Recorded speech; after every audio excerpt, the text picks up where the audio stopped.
আসসালামু আলাইকুম ওয়া রাহমাতুল্লাহি ওয়া বারাকাতুহু। আমি রোকেয়া আক্তার সুমি, সহকারী শিক্ষিকা, সিরাতুল মুস্তাকিম ইসলামিক একাডেমি। আজকে আমি তৃতীয় শ্রেণীর গণিত ক্লাসটা দেখাবো, সৃজনশীলের প্রশ্নের উত্তর। তো বাচ্চারা, তোমাদেরকে আমরা 7 নং শীটের সাথে যে সৃজনশীল শীটটা দিয়েছি সেখান থেকে অঙ্কগুলো করে দেখাচ্ছি। একটু খেয়াল করবে ভালো করে, সবাই বোর্ডের দিকে মনোযোগী হই। 1 নম্বরে দেখো, 1 নম্বরের প্রশ্নটা আছে কি, 12 জন বন্ধু প্রত্যেকে কত করে টাকা দিলে 22 টাকা দামের 18টি খাতা কিনতে পারবে। এখানে সৃজনশীল যেহেতু আমাদের 3টা উত্তর বের করতে হবে। আমাদের প্রথমেই ক নম্বরে কি চেয়েছে, আমরা প্রথমে খেয়াল করতে হবে আমাদের সৃজনশীলের সময় যে আমাদের কি কি চেয়েছে, কয়টা প্রশ্নের উত্তর এখানে চেয়েছে। এখানে আমাদের ক, খ, গ 3টি দেয়া আছে। তো ক নাম্বারটা আমরা প্রথমে খেয়াল করব। প্রশ্নটা আগে সুন্দর করে পড়বে, বুঝবে এবং তারপরে অঙ্কটা শুরু করবে তোমরা। তো প্রথমে আছে কি, একটি খাতার দাম কত। তো একটি খাতার দাম সেটা দেখবে আমাদের কি আছে, প্রশ্নের মধ্যেই উত্তরটা লুকায়িত থাকে। তোমরা একটু বুদ্ধি করে কি করবে, সেটা চিন্তা করে লিখে ফেলবে। দেখো, 12 জন বন্ধু প্রত্যেকে কত করে টাকা দিলে 22 টাকা দামের 18টি খাতা কিনতে পারবে। তাহলে একটি খাতার দাম কত, আমরা কিন্তু তোমাদেরকে অলরেডি আমাদের এই সলিউশন পেপারটাও সাথে দিয়ে দিয়েছি, কিন্তু তোমাদের বোঝার সুবিধার্থে আমরা আবার রেকর্ডিং ক্লাসটা করে দেখাচ্ছি। তো দেখো, একটি খাতার দাম প্রথমেই হচ্ছে ক নাম্বার,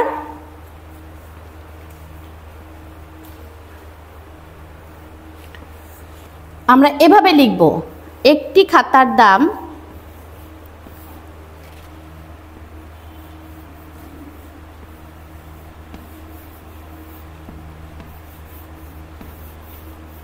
টাকা।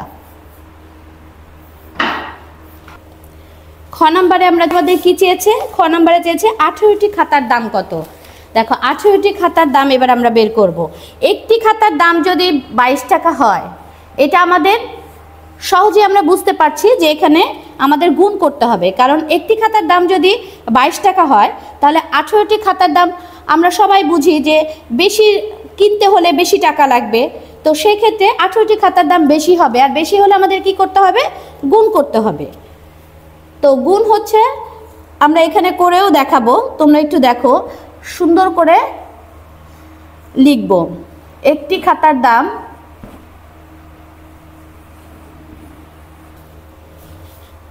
অতএব 18টি খাতার দাম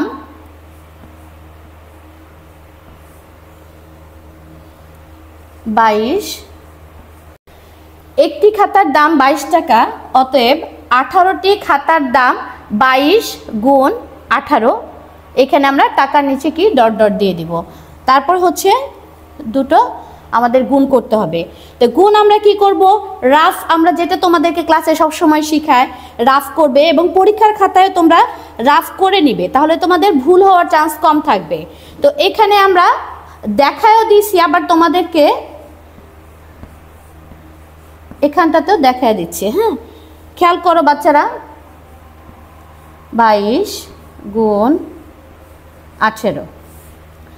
তা 8 দুগুণে কত, 8 দুগুণে 16, 16 6, হাতে কত থাকে 1, 8 দুগুণে 16, 16 আর 1 17। এই যে আমি 17 লিখলাম, তারপরে 2 অক্ষে 2, আবার 2 অক্ষে 2। এখন 6টা নেমে যাবে, 7 আর 2 9, আর 2 আর 1 3, তাহলে 396, 396 টাকা। এখন আমরা 18টি খাতার দাম 396 টাকা এখানে বের করেছি, এবং তোমরা 396 টাকা যে উত্তর আমরা বের করলাম খ নাম্বারের, এটা কিন্তু এভাবে লিখে দিবে, লিখে দেখাবে যে উত্তর 396 টাকা। ক আর খ নাম্বারটা তোমরা খাতায় তুলে নিবে। এখন আমি যেহেতু আমাদের জায়গায় স্বল্পতা আছে, আমি এটা মুছে দিচ্ছি, মুছে দিয়ে গ নাম্বারটা তো করে তোমাদের দেখাচ্ছি। আচ্ছা, গ নাম্বারে কি চেয়েছে আমাদের? প্রত্যেক বন্ধু কত টাকা করে দিয়েছে, তাই না? এখন আমরা 12 জন আমরা কিন্তু পেয়ে গেছি অলরেডি, দাম খাতার দামটা কিন্তু আমরা পেয়ে গেছি। এখন কত বন্ধুরা কত টাকা করে দিল সেটা এখন আমরা বের করব। এখন দেখো 12 জন বন্ধু কত টাকা দিল।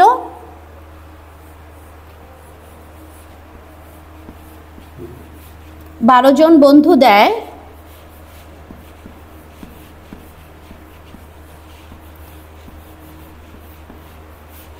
12 জন বন্ধু দেয় হচ্ছে 396 টাকা। আমরা এখানে সমান সমান একটা দাগ দিয়ে নিই, 396 টাকা। আচ্ছা, তাহলে একজন বন্ধু, অতএব একজন বন্ধু দেয়। দেখো আগে কিন্তু আমরা একটা খাতার দাম ছিল 22 টাকা আর 18টা খাতার দাম আমাদের বের করতে হয়েছে। সেক্ষেত্রে আমাদের কি করতে হয়েছে? গুণ করতে হয়েছে, কারণ তখন হচ্ছে 18 হচ্ছে বেশি খাতার দাম বের করতে হবে। আর এখানে 12 জন বন্ধু কিন্তু একত্রে দিচ্ছে 396 টাকা। তো 396 টাকা একজন বন্ধু যখন দিবে তখন অটোমেটিকলি আমাদের বুঝতে হবে এখানে ভাগ হবে, কারণ এটা কম হবে। একজন বন্ধু নিশ্চয়ই কম দিবে, কারণ 12 জন মিলে দিয়েছে 396, তো একজন দিবে অবশ্যই কম। এই জন্য এখানে আমাদের কি করতে হবে? 396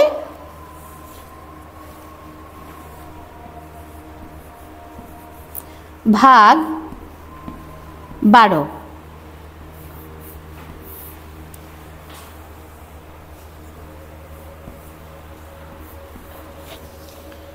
তো 396কে আমরা যদি ভাগ করি, আমি তোমাদেরকে ওই যে রাফে যেভাবে দেখায় দেই, বলি সবসময় করতে তোমাদের রাফ, ঠিক সেভাবেই তোমরা পরীক্ষার খাতাতেও রাফ করে নিবে, তাহলে তোমাদের ভুল হওয়ার সম্ভাবনাটা খুবই কম থাকবে।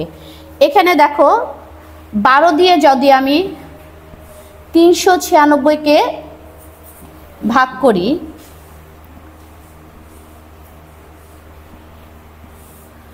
12 আমরা শুরুতেই ছোট সংখ্যা ধরবো, 3 হচ্ছে এক সংখ্যা, 3-এর মধ্যে তো যায় না, আসতেছে কত? 39। এখানে 12 দিয়ে আমরা 396কে ভাগ করছি, তো 12 হচ্ছে 3 হচ্ছে সব এক সংখ্যা, ছোট সংখ্যা, তার মধ্যে যায় না, দুটো সংখ্যা আমরা নিব 39। 39-এর মধ্যে 12 কতবার যায়? 3 বার যায়, 3 12 36, 3 12 36। এখানে আমি এই 6টা চলে আসবে এখানে, আর 6 আছে কত হলে? 9 হবে 3 হলে, আর 3-এ 3-এ মিলে গেল, 22 শূন্য বসে না, আবার আমরা 36 পেয়ে গিয়েছি, তো 3 12 36 মিলে গিয়েছে।